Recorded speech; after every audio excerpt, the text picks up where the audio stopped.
I'm seeing everyone's data in the air. Hey there, wizards of the web, and welcome to another episode of Ask Firefox. I'm your host, Shanae, and this week's topic is... Oh, my bad. Had my VPN on. This week we're talking about VPNs. We've got all your burning questions about how to browse the internet safely. Believe you me, Firefox has been out here in these streets since the internet was still wearing digital diapers. And let me tell you, we've seen some shit. First question. I keep hearing that I should use a VPN, but why? What does it even do? All right, let me break it down for you. VPN stands for Virtual Private Network. It basically acts like a connection that you'd use to access the internet. Sort of like Wi-Fi or Ethernet. But instead of being a real wire that runs from your computer to your router, the connection is virtual. And here's where the private part of VPN comes into play. So VPNs protect your data by scrambling it before sending it out into the world, using a method called encryption. Here's a real-world example of how it works. You're at a coffee shop, sending Twitter DMs with some really personal information in it. You go ahead and hit send, and out the message goes from your computer over Wi-Fi to the world. Hold the front door. You stop that DM right there. I'm a hacker, and I've tapped into the Wi-Fi at this Starbucks, and I'm seeing everyone's data in the air.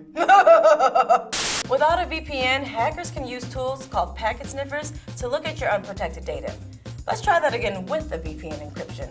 Give me that data. I said, give me that data.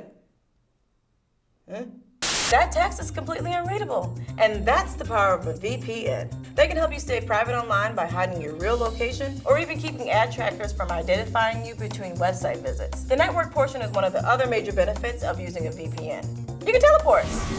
Wait, hello? Not literally. Help! Whew, that was close. What I meant to say was, VPNs teleport your data.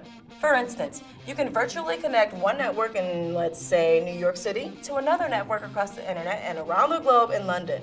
Computers on either end will act as though they're in the same room, using the power of trickery, smoke, mirrors, and VPNs. Okay, fine, mostly VPNs.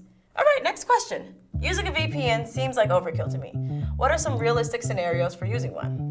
That's fair. VPNs will scramble more than just text in a DM. They obscure all of the data moving over your computer's network connection, making it unreadable. So let's say you're traveling and you want to check your credit card balance, but all you can find is some sketchy public Wi-Fi. Hey, who am I to judge? We've all been there. But a VPN will help you protect that sensitive data.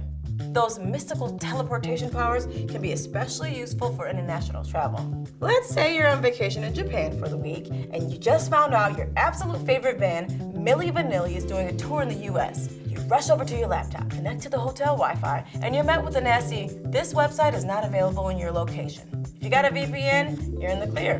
Just flick that bad boy on and buy those tickets like you're sitting at your desk at home. All right, next question. I see ads for all sorts of VPNs.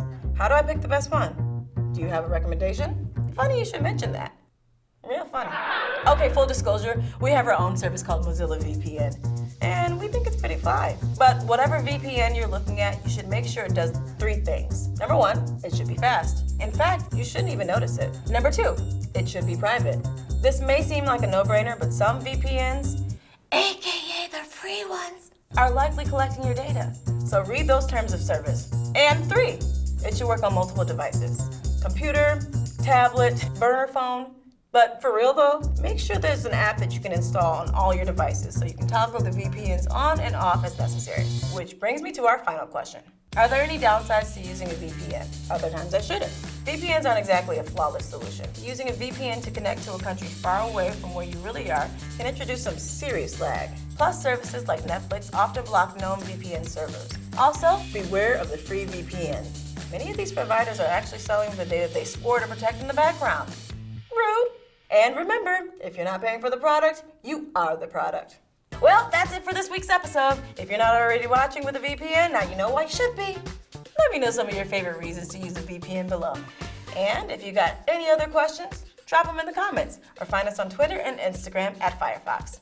Don't forget to check out our other videos for more online tips and tricks. See you next time.